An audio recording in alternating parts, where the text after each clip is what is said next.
esteja no seu coração. Amém?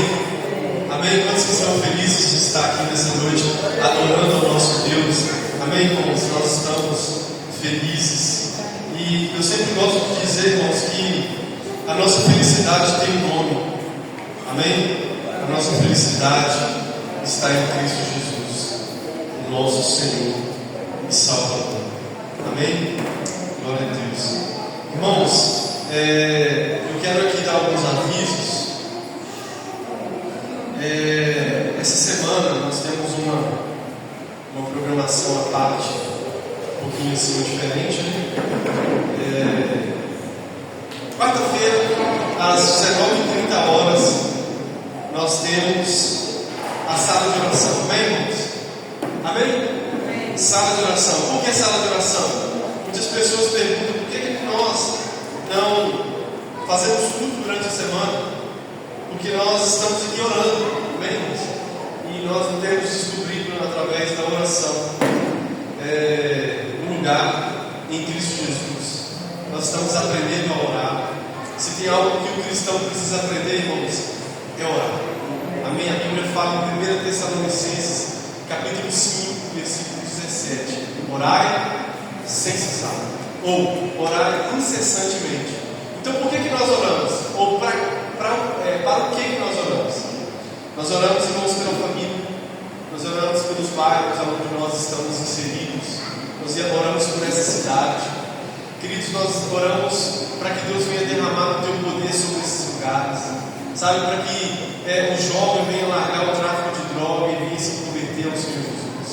Sabe, queridos, nós estamos orando por todas as igrejas, não somente essa igreja que se reúne nesse lugar, nós estamos orando por todas as igrejas, para que Deus venha avivar a tua igreja, para que Deus venha salvar através da tua igreja. Irmãos, nós estamos orando, nós estamos gastando a nossa vida com Jesus, e até que Ele venha, nós vamos continuar orando, clamando, buscando a presença dEle. E Deus tem feito grandes coisas através desse momento de oração. Amém, irmãos? Então, quarta-feira, nós estamos aqui às 19h30, 8h30, às vezes o Espírito Santo, obviamente, irmãos, a Bíblia fala que onde o Espírito Santo há liberdade. Nós passamos um pouquinho, mas é 8h30, de 8h30 até 9h, nós, 7h30 até as 8h30, no máximo 9h, nós estamos finalizando. E tem sido um tempo incrível, amém, irmãos? Tem sido um tempo incrível. Então, venha participar, traga alguém com você, e deixa Deus falar no seu coração, amém? Outra coisa, irmãos, na quinta-feira nós teremos o primeiro culto de mulheres aqui na igreja. O primeiro culto de mulheres, as mulheres estão se organizando, vai ser uma palavra de Deus no coração das mulheres, sabe, queridos, uma palavra que vem direto do trono dos céus. Eu tenho plena certeza, irmãos, que todas as vezes que nós criamos expectativas em Jesus, nós somos surpreendidos por Ele. Amém? Então, crie expectativa nele, eu tenho plena certeza que será algo especial. Na sexta-feira já será culto de homens. Como que a gente faz, irmão? Sempre na última semana do mês, nós tiramos para ter esses cultos específicos. As 3 primeiras semanas, na sexta-feira, a gente está fazendo discipulado nas casas. Entende? Discipulado nas casas. A partir do mês de março, agora provavelmente vai ter 3 casas que a gente está fazendo discipulado. O discipulado, a gente está cumprindo com o ídolo do Senhor Jesus Cristo, Mateus 28, versículo 18 e 19. Nós estamos cumprindo com o ídolo do Senhor Jesus. E na última semana do mês a gente se reúne aqui para ouvir uma palavra direcionada, na quinta, as mulheres, na sexta, os homens, uma palavra direcionada para os homens, para a gente aprender também acerca da palavra de Deus, o tocante aos homens, como viver a masculinidade segundo o exemplo bíblico.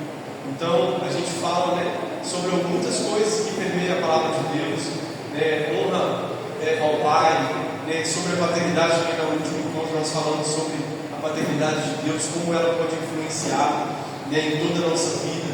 Nessa sexta-feira nós estaremos aqui mais uma vez nos reunindo. Então convide alguém, convide um homem, você mulher, convide alguma mulher para estar na quinta, você não convide bom homem para estar aqui na sexta-feira. Amém?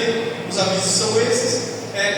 Domingo que vem, pela graça, sempre, né, todas as nossas programações, irmãos, as nossas programações que nós temos não é para, sabe, queridos, para encher horário, encher data, não.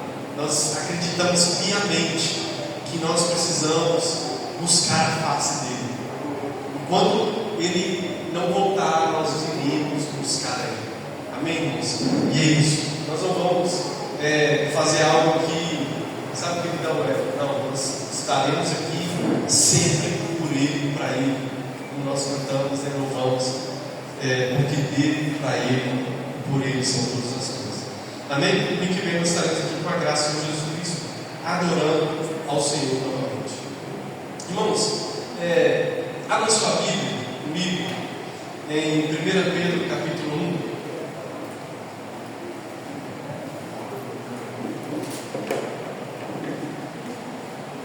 1 Pedro capítulo 1, versículo 3.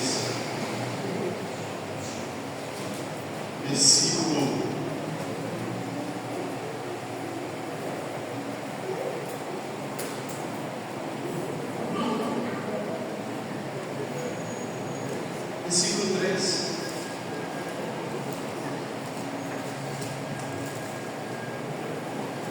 Pedro, capítulo 1, versículo 3. Se você achou e poder ficar de pé para nós fazermos a leitura, 1 Pedro, capítulo 1, versículo 3, nós vamos fazer a leitura até o versículo 9. Amém? Quem achou, diga amém? Glória a Deus. A Bíblia diz assim, a palavra do Senhor diz assim: bendito seja Deus e Pai de nosso Senhor Jesus Cristo, que, segundo a sua grande misericórdia, nos gerou de novo para uma viva esperança, pela ressurreição de Jesus Cristo dentre os mortos, para uma herança incorruptível, incontaminável, que se não pode puxar, guardado nos céus para vós, que mediante a fé estáis guardados na virtude de Deus para a salvação, já prestes para se revelar no último tempo, em que vós grandemente vos alegrais, ainda que agora importa, sendo necessário, que estejais como um povo contristados com várias tentações, para que a prova da vossa fé, muito mais preciosa do que o ouro que perece e é provado pelo fogo, se ache louvor e honra e glória na revelação de Jesus Cristo, ao qual, não havendo visto mais, no qual não veio agora mais crendo, vos alegrais com gozo inefável e glorioso, alcançando o fim da vossa fé, a salvação da alma. Feche os seus olhos por um minuto. Senhor nosso Deus e nosso Pai, essa é a tua palavra, nós te louvamos e te agradecemos por ela. Fique à vontade, Jesus, para falar no nosso coração, para ministrar em nossa vida, assim como o Senhor, desde quando nós saímos da nossa casa, o Senhor já estava falando conosco, o Senhor já estava ministrando ao nosso coração. Senhor, quando nós chegamos nesse lugar, através das orações, através dos louvores, Senhor, fale conosco também pela tua palavra, ministre ao nosso coração, Senhor, que nós possamos, meu Pai, sair daqui transformados pelo teu poder, transformados pela tua glória, transformados pela tua graça. Senhor, se há alguém aqui nessa noite triste, se há alguém aqui nessa noite preocupado, se há alguém aqui nessa noite amargurado, meu Deus, e que o teu coração estava desesperançoso, Senhor, essa noite que o Senhor possa trazer esperança, que o Senhor possa trazer alegria, que o Senhor possa tocar em cada coração, que o Senhor possa transformar. Senhor, a nossa expectativa está em Ti, a nossa expectativa não está em nada terreno, a nossa expectativa está com Deus, que fez os céus e a terra e tudo que nela há. Por isso, Pai, desde já nós podemos Te agradecer, porque o Senhor sempre faz, e nós sabemos que nessa noite não será diferente. Em nome de Jesus, todos digam amém. Pode se sentar, irmãos.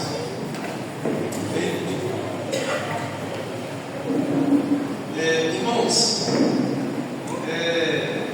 eu quero dar continuidade à palavra que foi ministrada semana passada. A palavra que foi ministrada semana passada, que é sobre o Evangelho do nosso Senhor Jesus. Semana passada, irmãos, eu falei sobre, inicialmente falando sobre o Evangelho do nosso Senhor Jesus. E dentro dessa palavra, Jesus Cristo nos mostrou a respeito do que é o Evangelho. O Evangelho, ele é boas novas. E boas novas de quê? Boas novas a respeito de Jesus, irmãos. Boas novas a respeito dele. E nós podemos ouvir um pouquinho, irmãos, Deus falando conosco a respeito da vida e da morte de Jesus. Obviamente que o Evangelho é a vida, é a respeito da vida, da morte, da ressurreição e do retorno de Jesus. Tudo que permeia a vida de Jesus é o Evangelho. Tudo. Então, hoje eu quero falar um pouquinho, querido, sobre a ressurreição e sobre o retorno de Jesus. Volto a dizer, semana passada eu falei sobre a vida e a morte de Jesus. Hoje nós vamos, à luz da palavra de Deus, falar um pouquinho sobre a ressurreição e o retorno de Jesus. Irmãos, o versículo que nós lemos, versículo 3, no capítulo 1 de 1 Pedro, nós vamos ver, irmãos, acompanha comigo, o apóstolo Pedro dizendo: olha, bendito seja o Deus e Pai de nosso Senhor Jesus Cristo, que segundo a sua grande misericórdia nos gerou de novo para uma viva esperança pela ressurreição de Jesus Cristo dentre os mortos. Irmãos, o apóstolo Pedro está dizendo que através da ressurreição de Jesus nós fomos gerados de novo. Nós alcançamos,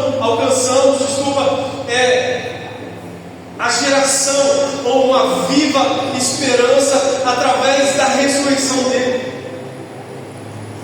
E é tão interessante, irmãos, que isso representa um novo nascimento. Nós nascemos de novo em Cristo Jesus, na ressurreição de Cristo Jesus. Por isso que o apóstolo Paulo vai dizer em 2 Coríntios, capítulo 5, versículo 17: ora, aquele que está em Cristo, nova criatura é. As coisas velhas se passaram, eis que tudo se fez novo. Por isso nós precisamos entender, irmãos, que Ele nos gerou de novo. Porque lá no início de tudo, em Gênesis, Ele nos gerou. Agora o apóstolo Pedro está dizendo que através da ressurreição Ele nos gerou de novo para uma viva esperança. Irmãos, o fato de Jesus ter ressuscitado ao terceiro dia é o que nos possibilitou de ter uma fé genuína. Abra sua Bíblia comigo em 1 Coríntios capítulo 15, versículo 13 ao 19. 1 Coríntios capítulo 15. O apóstolo Paulo, agora o apóstolo Paulo, ele está dizendo no versículo 13: e se não há ressurreição dos mortos, também Cristo não ressuscitou. E se Cristo não ressuscitou, logo é vã a nossa pregação, e também é vã a nossa. Mas olha o que ele diz, irmãos: e assim somos também considerados como falsos testemunhas de Deus, pois testificamos de Deus que ressuscitou a Cristo, ao qual porém não ressuscitou. E se na verdade os mortos não ressuscitam, porque se os mortos não ressuscitam, também Cristo não ressuscitou. E se Cristo não ressuscitou, de novo ele fala, é vã a vossa fé. E ainda, permaneceis os vossos pecados, e também os que dormiram em Cristo estão perdidos. Versículo 19. Se esperamos em Cristo só nessa vida, somos os mais miseráveis de todos os homens. Aqui o apóstolo Paulo está dizendo, irmãos, àquela comunidade de Coríntios, olha, se Cristo não ressuscitou, é vã a vossa fé. Se Cristo não ressuscitou, a pregação que nós estamos fazendo é vã. Ora, nós estamos pregando, nós estamos falando dele, é justamente porque ele ressuscitou ao terceiro dia. É justamente porque há uma alegria inefável de que ele estava morto, mas ao terceiro dia a morte não pôde detê-lo. Lembra dos discípulos no caminho de Emaús? A Bíblia vai dizer que aqueles homens pegaram o caminho para Emaús. E a Bíblia vai dizer que Jesus Cristo se pareou a eles e foi conversando com eles. E a Bíblia fala que aqueles homens estavam tristes, aqueles homens estavam chateados, porque outrora eles andaram com Jesus, viram milagres com Jesus, e agora o seu Salvador, o seu Mestre, aquele ao qual eles tinham depositado a sua confiança, de que ele libertaria eles do jugo opressor que Roma exercia sobre Israel. Então, irmãos, porque ele estava morto, aliás, porque ele tinha morrido, eles tinham pegado um caminho contrário a Jerusalém. A ordem era: aguardem, esperem em Jerusalém, até que do alto vocês sejam revestidos. Mas aqueles dois homens, Cefas e o segundo, não fala o nome dele. A Bíblia fala, irmãos, que eles pegaram o caminho contrário. Mas Jesus falou: ei, foi necessário. Os profetas falaram sobre ele, os profetas disseram sobre ele. A Bíblia fala que Jesus Cristo abriu a Bíblia e ensinou para eles, começando pelos profetas até chegar nele, que era necessário o Cristo padecer, mas ao terceiro dia ele ressuscitaria. Chegando ao ponto, ele partiu o pão e os olhos deles foram abertos, e então o reconheceram. E aqueles homens voltaram para Jerusalém. E eles chegaram lá e disseram: nós encontramos com ele. Ele está vivo. Ele reina. A nossa pregação não é vã. A nossa vida por ele não é vã. Ei, eu quero te dizer isso nessa noite, irmãos, sobre a ressurreição de Jesus. A salvação de Jesus, a salvação que nós alcançamos dele, queridos, ela não é vã. A fé da nossa salvação nele não é vã, porque ele ressuscitou, e o fato dele ter ressuscitado nos dá o direito de saber que naquele dia nós iremos ressuscitar também. E agora é interessante, irmãos, que a salvação de Jesus, nós podemos afirmar categoricamente que ela é no passado, no presente e no futuro. Entenda algo: Jesus nos salvou dos pecados que nós vivíamos anteriormente.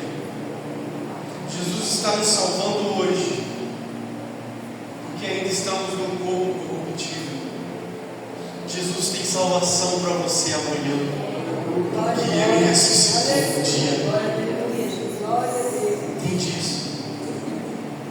A salvação dele foi hoje. A salvação dele é hoje. A salvação dele é amanhã.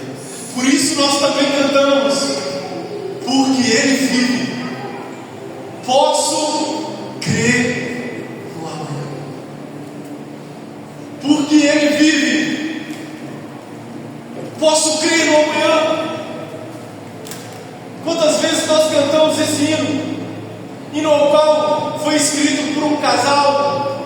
de 1971, ao qual eles estavam passando, né, um casal que é chamado de casal Gates, sobrenome dele, passando por dificuldade que permeava a vida deles humanamente falando. Que a história fala que eles escreveram esse livro, olhando para a ressurreição de Jesus, observando a luz das Escrituras que Ele ressuscitou. Mesmo que tudo esteja difícil, mesmo que as lutas estejam levantando, mesmo que a tempestade é difícil e está assolando o nosso barco, porque Ele vive, porque Ele ressuscitou, eu posso crer no amanhã. Eu posso continuar acreditando no amanhã, porque Ele está lá. Ele está lá no amanhã. Ele está lá. Nós, esse tempo, nós que somos dominados por esse tempo, mas Ele é eterno. Ele é eterno. Então, irmãos, entenda algo, que possamos nos agarrar todos os dias a essa certeza de que Ele vive. Fala para o seu irmão, para a sua irmã que está do seu lado: ei, Ele vive, você pode crer. Podemos acreditar, nós podemos crer. Agora, a segunda coisa a respeito da ressurreição, versículo 4 e o versículo 5, lá da 1 Pedro, capítulo 1, ele vai dizer que,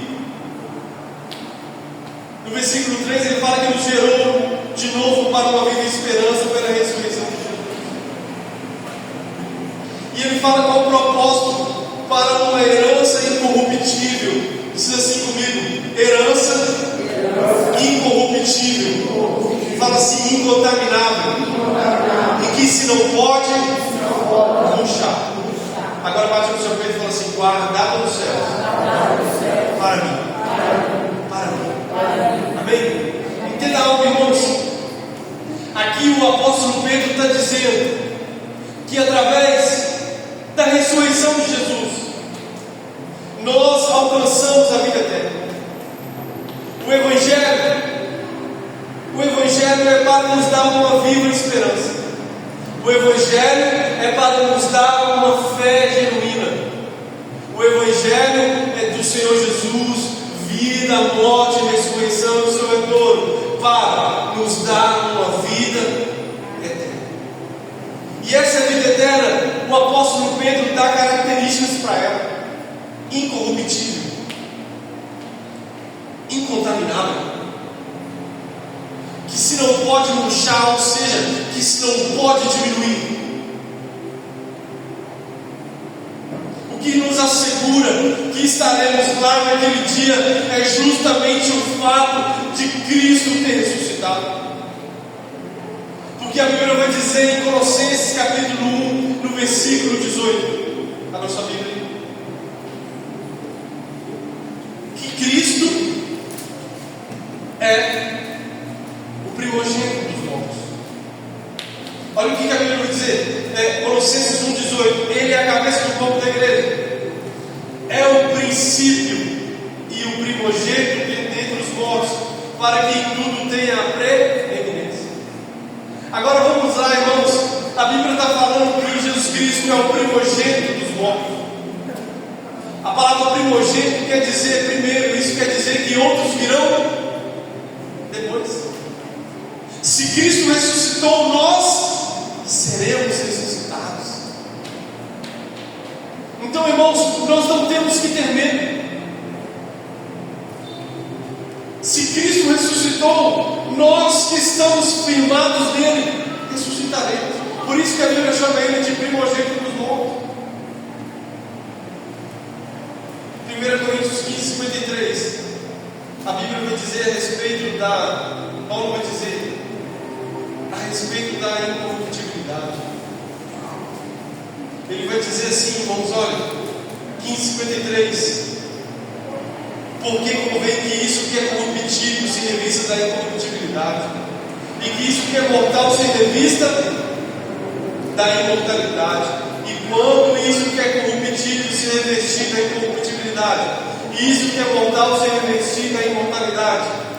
Então cumprir-se-á a palavra que está escrita: tragada foi a morte pela vitória. Onde está a morte no teu aguilhão?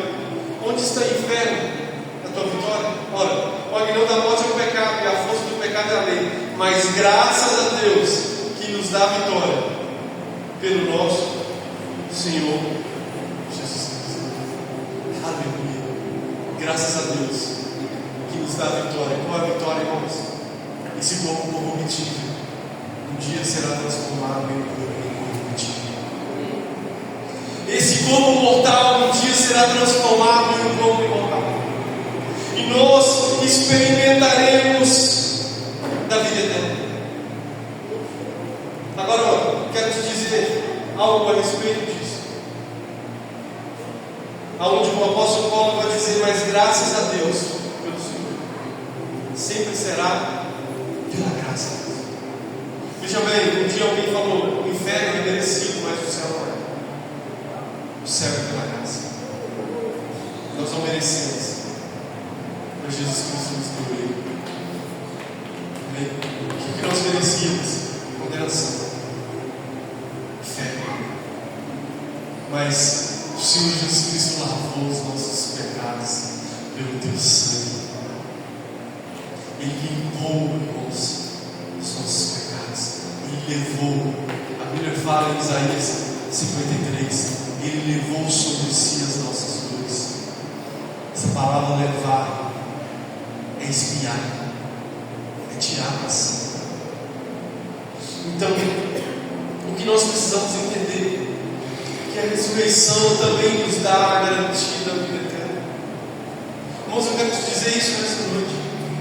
Talvez você chegou aqui desesperado, pensando em desistir. Eu quero te dizer: se apegue ao fato de que o seu nome está escrito lá. Se apegue ao fato de que existe uma vida eterna te aguardando. Se apegue ao fato de que Cristo não morreu em vão por mim e por você. E que existe um lugar sendo preparado para nós. João 14, não se ocupe do nosso coração. Queridos de Deus, Cristo também em mim, na casa do meu Pai, muitas moradas. Então, irmãos, a ressurreição nos aponta para uma vida de esperança. A ressurreição nos aponta para uma vida eterna. Agora, o que o apóstolo Pedro, fala a respeito do retorno. Ele fala no versículo 7 assim: olha, para que a prova da vossa fé, muito mais preciosa do que o ouro que perece é provado pelo fogo, se ache em louvor e honra e glória na revelação de quem, irmãos? Na revelação de Jesus. Aqui ele já está falando do retorno de Jesus. A palavra revelação no grego quer dizer apocalipse. Logo ele está falando sobre a segunda vinda. Ele está falando sobre o retorno, ou seja, para que a prova da vossa fé, nós irmãos, se temos fé, nós seremos provados. Quem tem fé? Quem tem uma fé? Em Cristo Jesus. Em algum momento, você será provado. Se o cristão, que é cristão, tem uma fé em Cristo, irmãos, em algum momento ele será provado.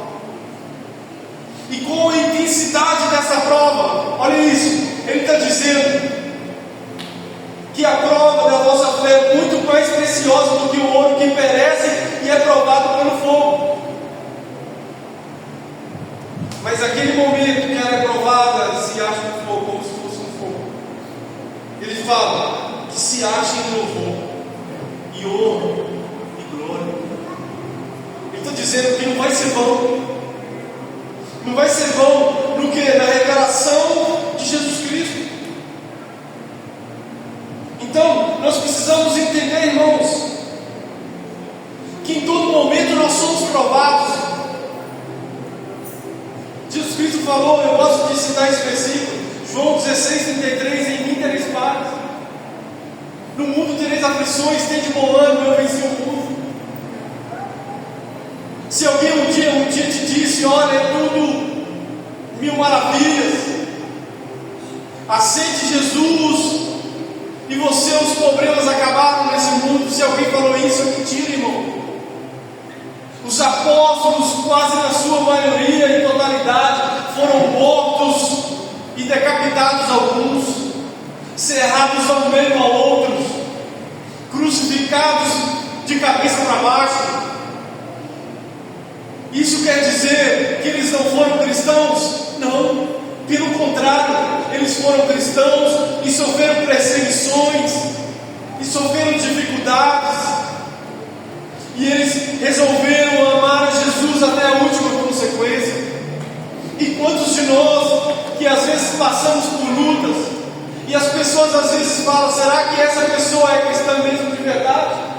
Aonde está o seu Deus para te livrar dessa prova, para te dar o escape dessa situação? Mas irmãos, o nosso Deus continua no mesmo lugar, sentado no mais alto e sublime.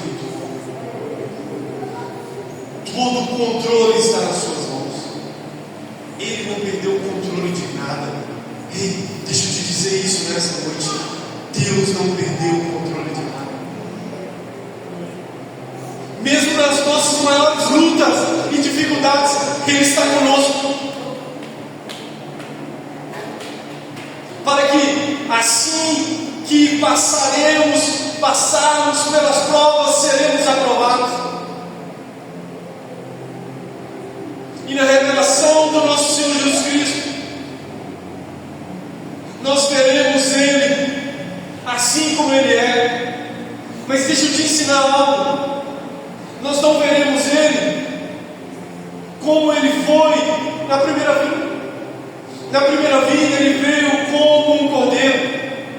Na segunda vinda Ele virá como um leão da tribo de Judá.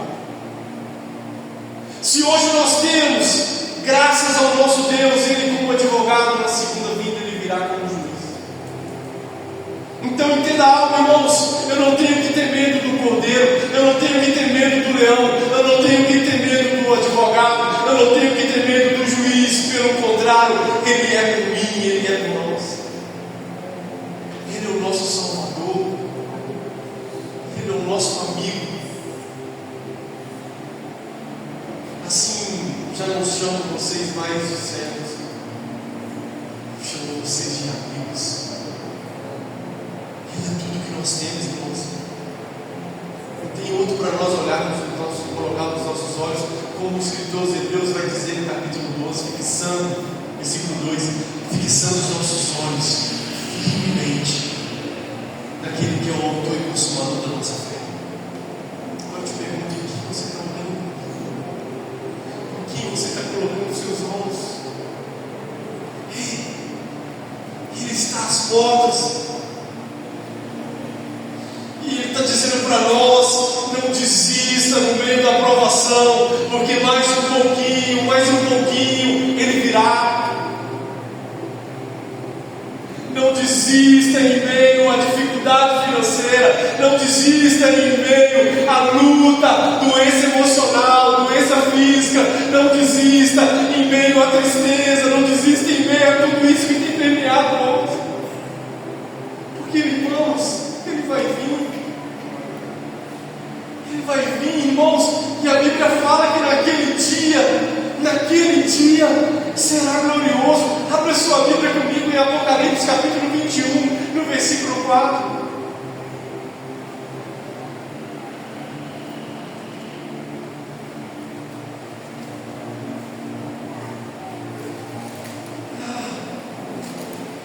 A Bíblia vai dizer assim, que Deus limpará dos seus olhos toda lágrima. Ai, irmãos, como eu amo esse versículo. Como eu amo esse versículo, porque às vezes, irmãos, às vezes dá a impressão que a gente não vai parar de chorar mais. Entende? Só que a Bíblia está dizendo, naquele dia Ele vai julgar essa lágrima. Não haverá mais morte, nem pranto, nem clamor, nem dor, porque já as primeiras coisas são passadas. Então bom, irmão, ser consolado, sim ou não? Sim ou não, irmão? Você está triste. Aí vem alguém, o seu cônjuge, o seu filho, vem e fala: por que você está triste? Por que você está passando por isso? Mas veja bem, irmãos, a Bíblia está dizendo que naquele dia Ele irá nos consolar. Imagine o próprio Cristo chegando para você e falando: filho, filha, não precisa chorar mais. Não precisa chorar, porque aqui não tem dor, aqui não tem morte, aqui não tem tristeza, aqui não tem lugar para tristeza. As coisas velhas passaram.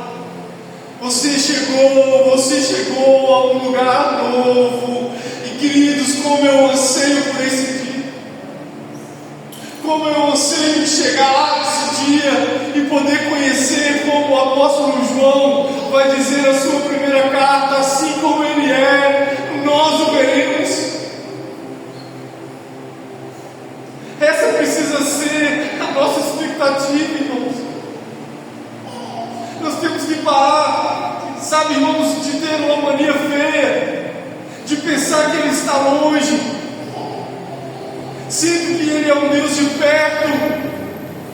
Ele está mais perto de você do que você imagina. E naquele dia nós não seremos confundidos, hein, Fernando? Naquele dia Ele vai falar para você, Ele vai falar para mim. Se nós perseverarmos com Ele aqui, nós estaremos com Ele lá. E Ele vai dizer para mim e para você, sabe, queridos, naquele dia Ele vai falar para mim, para você, para a sua casa, para a sua família, para aquelas pessoas que Deus vai colocar no seu caminho. Entra para o gozo do seu Senhor. Senta à mesa espiritual, senta nessa mesa que está sendo colocada para você, filho. Venha participar das bodas do Cordeiro, porque você confessou o seu nome, meu nome lá. Eu reconheço o seu nome aqui, porque você falou do meu nome lá. Você tem direito a rezar. Agora, irmãos, veja bem o versículo 9, o apóstolo Pedro está dizendo: alcançando o fim da nossa fé, a salvação. Ele está dizendo que chegará um momento, irmãos, que não terá mais fé. Porque a fé, Hebreus 11:1, a fé é o firme fundamento das coisas que se esperam e a prova daquilo que não se pode. Você pode, naquele dia nós vamos ter. Entende? Naquele dia nós o veremos face a face. E nesse dia, não somente o nosso corpo será salvo, também a nossa alma. Salvação da alma. O momento mais aguardado da noiva, irmãos. Mais aguardado da noiva do Cordeiro. O momento onde o noivo vem e leva a noiva para as bodas. Agora, irmãos, como chegar lá? Como que nós iremos chegar lá? Uma coisa eu posso te dizer, irmãos: não será de qualquer maneira. Hebreus 12:14, seguir a paz com todos e a santificação, sem a qual ninguém verá Deus. Paz com todos e santificação. É tempo de se santificar. É tempo, irmãos, de lavar as nossas vestes espirituais do sangue. Se você tem se santificado, se santifique mais. Se você tem ouvido a voz do Senhor, ouça mais. Se você tem buscado o Senhor, ouça mais. Porque não vai ser de qualquer maneira.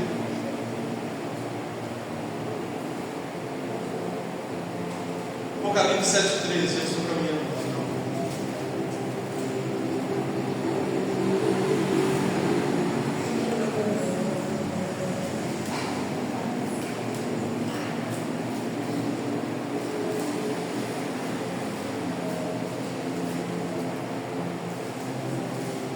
dos anciãos e falou, dizendo: esses que estão vestidos de vestes brancas, quem são e de onde vieram? E eu lhes disse: Senhor, tu sabes. E ele disse: esses são os que vieram da grande tribulação, lavaram suas vestes e as branquearam o sangue do Cordeiro. Apocalipse 22, 14.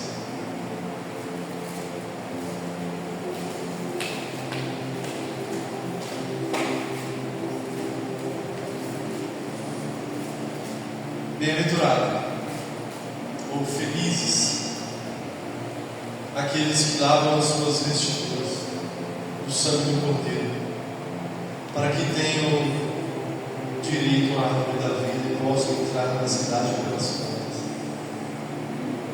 Bem-aventurados aqueles que lavam as suas vestiduras do sangue.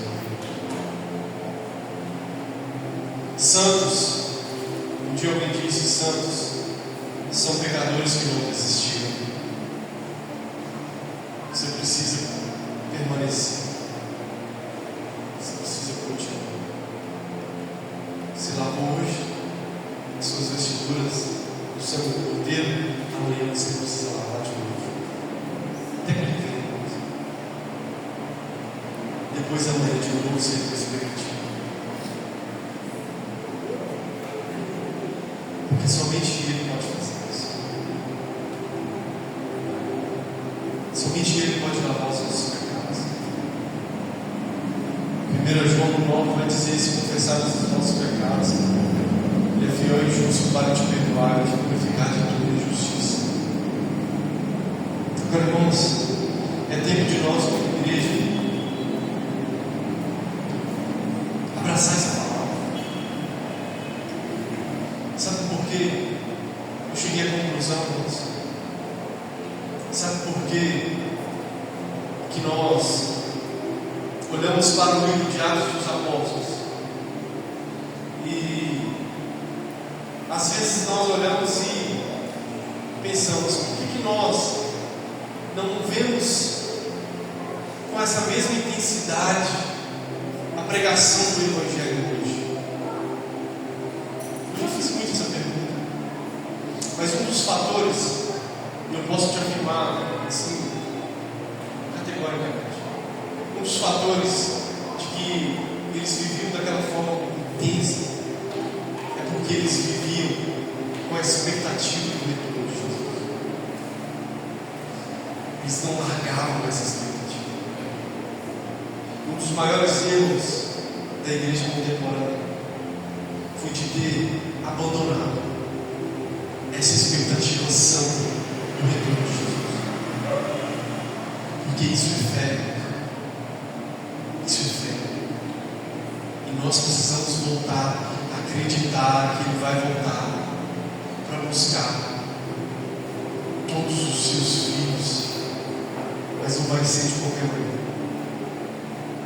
Se der tempo, muitas pessoas, irmãos, que a gente convida e fala assim: vou fazer isso primeiro, vou fazer aquilo primeiro. Mas nós não sabemos o dia de amanhã.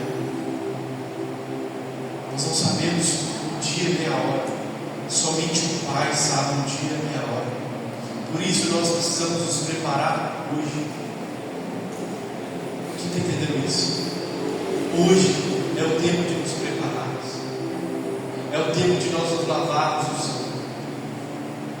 É o tempo de nós gastarmos a nossa vida. É o tempo de nós nos agarrarmos ao Evangelho. O quanto que nós conhecemos do Evangelho? O quanto que você conhece sobre Jesus? As pessoas de outras religiões conhecem tudo sobre as religiões que elas estão inseridas.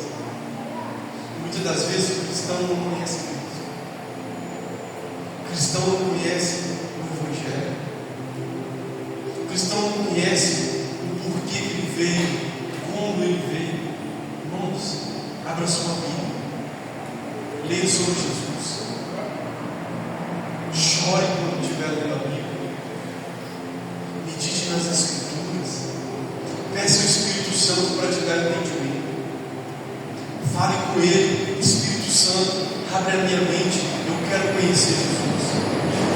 Porque o Espírito Santo aponta para Cristo. Cristo enviou o Espírito Santo.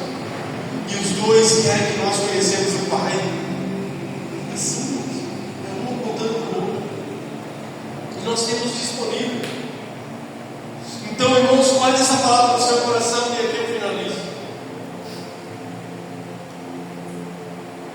Santos são pecadores que não desistiram. Você não pode desistir, amém?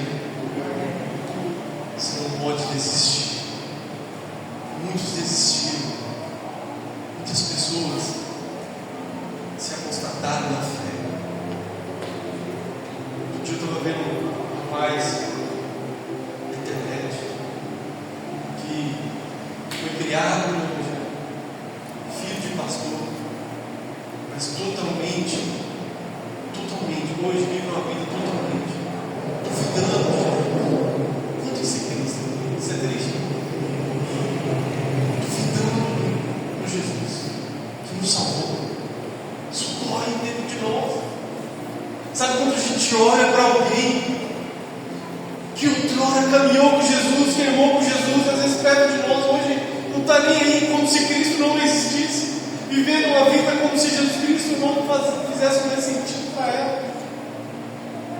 Mas nós, como igreja, precisamos lembrar essas pessoas: olha, Ele ressuscitou e Ele está vivo, e Ele vai voltar para levar uma noiva remida, lavada pelo sangue dele.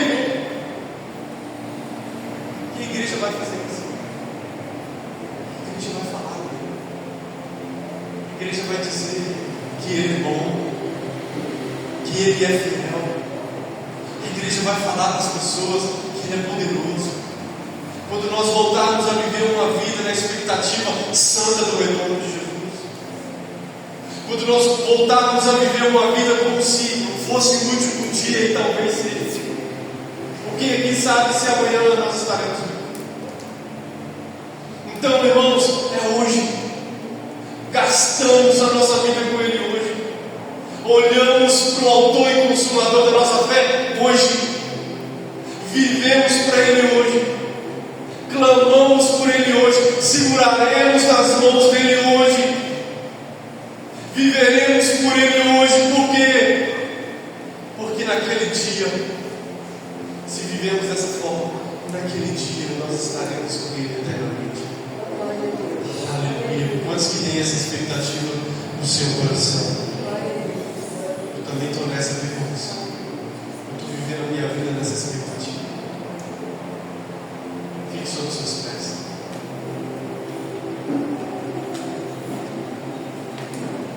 Oh, Jesus.